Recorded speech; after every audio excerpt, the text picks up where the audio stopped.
have. He's a great recruiter too. So all that came into factor into play, and obviously I'm a believer, so I prayed on it. Me and my wife talked about it, and I thought it was better this time around for me to come on. It seemed like it came almost like a Twitter meme because Lane would keep tweeting pictures of you, like, "Oh, he's here," and it was just, was it uncomfortable at all, or was it just kind of like Lane being Lane? It's just Coach Kiffin being Coach Kiffin. So I was with him 4 years, and so I totally understand where he's coming from, and he was just doing everything he could to keep his program as strong as possible. All right, cool. Were you shocked by kind of the way the announcement came about? I don't know if you saw that on Twitter. No, again, being with Coach Kiffin, like I've been with him and know him, is not a shock at all. You see that guy in real life, like kind of a jokester? He is serious a ton of the time, but you can get him some lighter moments. But he's been really good to me my 4 years while I was there, and so I wouldn't change it. Did you feel like you were in between, like a fight between him and Hugh? Because they both wanted you, and they both. Well, not a fight per se. It's really came down to me personally. To me, what I thought was really best for me in my career. And man, I had a lot of great times there at Ole Miss. Been there for nearly 2 decades, 16 years, and a lot of great players. They're responsible for me having success, and a lot of great people in that community there. So it wasn't anything I took lightly. It was just basically boiled down to me and saying, you know what, if you want to have a chance to go move up, why not go do what Coach Freeze, guy you're already familiar with, a guy that you already know what the expectations are, a guy that you know what kind of culture's already set, a guy that believes in you. Why not go now? What is it about Coach Freeze that makes him a good guy to work with? I think number one, he's a believer. I'm a believer too, and I think he tried to set the culture that way first. I think number two, that he makes it family first around here. It's a family atmosphere. I know my wife, I know my kids can be around. I know what type of temperature is set. I guess that's probably what stuck in my mind. I think he's a guy that you can go to and talk to, good or bad. He's heard them both. And I think he has high expectations on and off the field on how you carry yourself, how we prepare to go win, how we prepare these guys for life. And that's really mirrors up to how I think as well. Coach, coming in, to fill the shoes of somebody who's so beloved by this university, a guy that you played high school football with, and how do you balance, trying to honor that and then but doing things your way too? First, I try to do a great job understanding I can only be me. Carnell obviously was a heck of a football player. He's done a great job as a coach in a short time already. The thing I had to look at myself and say, hey, I can't be Carnell Williams, but I can be the very best version of Derrick Nix, and come in and go back to my foundational beliefs as a person, number one. Number two, as a coach, and try to do a great job of implementing that with our coaching staff, number one, and back down to our players. Have you guys, did he reach out after you took the job? Oh, he did. Me and him talked the year before when this was coming up, and obviously we talked since the change after this past season. He wished me luck, and I wished him luck on his endeavors, and so it's been good. You still have a relationship with Lane, with Coach Kiffin? I do. I actually saw him. We had spring break, and we went back to worship service at church and saw him, and still had a cordial conversation. Okay, you took your daughter, I think, to the basketball game, right? And you talked a little bit about just being this family atmosphere. Did she say anything about that moment and being in a new place for the first time? Yeah, I was actually trying to win her over because she's been born in Oxford, Mississippi, so all she has known is red and blue and Ole Miss, and learning to live and die with those games on the weekends and going to camps and all that. And so it's one of my deals, I say, hey, I'm going to get announced during the game, want to walk out there with me. And so I was trying to get her to, to feel it, being in Auburn and everything like that. But it'll be something she hadn't talked about yet, but I know she will in the future. How old is she? She's 7. She's 7. She'll be all right. She'll be all right. Yeah, she'll be all right. All right, Derrick, I know you're only about halfway through spring practice, but what are you seeing so far from the offense? What are your feelings about what you've got to work with? I'm going to tell you, but even before we started practice, I felt like I saw a group of guys that were hungry. a group of guys that were eager. They were ready to roll up the sleeves and go to work. I mean, I'm going in there watching them in strength and conditioning, and nobody complains. You know, they say bark out the instructions of what they got to do, and I just saw guys working.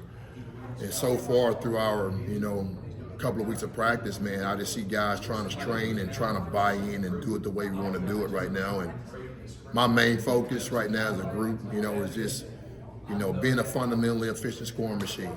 And what does that mean? Doing a great job of taking care of the football, learning how to play with great energy, play with great effort, making sure that we got, with great note takers in the meeting room, doing a great job of making sure that with the small details we get those down. And to me, if we can learn how to play hard, if we can learn how to play with juice and effort, when we step between those white lines, I think all the other things will fall in place. So that's kind of been the emphasis so far. This obviously is a different day in your game in college football.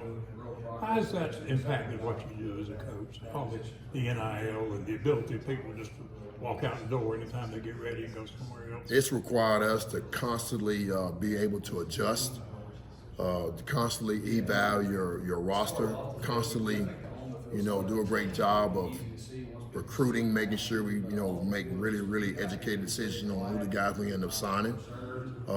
You're always looking ahead. We got to have a great staff in our recruiting department that does a great job of helping us, seeing guys that are available and just keeping us up to speed with our roster compared to what we need going on in the future. Do you have to talk to your players differently now than maybe when you were playing? I don't know if you had to talk to them any differently. I think you have to be more aware. I think there's more one-on-one meetings. I think there's a lot more one-on-one time that you have to account for now compared to back then. Is that part of making them feel like they're getting individual instruction from you? I think individual instruction, and it's letting them know too that, even though you still have to recruit, our main focus of the guys we have here and making sure they get every ounce of attention that we can give them to make them the very best person and player that they can be. Do you sometimes think you just came on 20 years too early? For the NIL, definitely. For the NIL, definitely. My old college coach, Jeff Bauer, joked with me. He said, D, if this NIL would have been around, you probably wouldn't have been a Golden Eagle. You've gone from one program, Ole Miss is almost all portal. I mean, Lane Kiffin loves the portal. Now you're working for a guy who loves high school recruiting and doesn't really looks at the portal a little skeptically. Right. Has that been a big adjustment for you? It has been. It has been. And one of my welcome, but you're right, two really different approaches. I think at Ole Miss, we still would try to go after the top high school kid, but understood if there was another guy in the portal that maybe the margin for error for making mistakes may be a little less. Mm-hmm. You've seen them go against top competition already. They may be a little bit more mature compared to here. Still going after the top guys in high school and, looking at what Coach Freeze and the staff did last year. They did a great job of landing those guys. So I think it's two different philosophies. It is a little bit different, but I think both work. Coach, when talking about the timing of accepting this job, what made it this time the right time? Yeah, talking about that earlier, I think always I'm a believer. I think it was a God thing, and I think it was just the right timing for me and my family. I got a chance in my mind to kind of accomplish and finish the things I want to do there at Ole Miss. And if you know Coach Freeze like I know him, he's a great recruiter too. And just thought the timing was right. What's as an offensive coordinator with a head coach who is definitely going to be involved, to go into a situation like that when you know you and how he operates, did that make it a little easier for you to?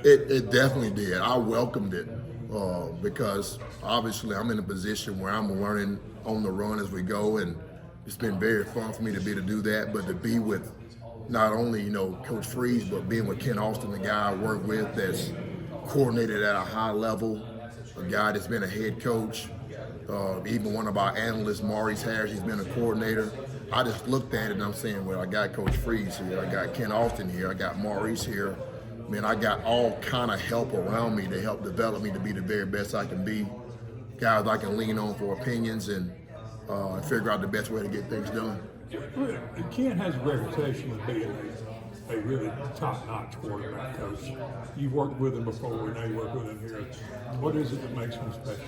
First of all, probably Ken also got an IQ out of this world. He's very smart and intelligent, but with that intelligence, he does a great job being able to break it down so our players can understand it.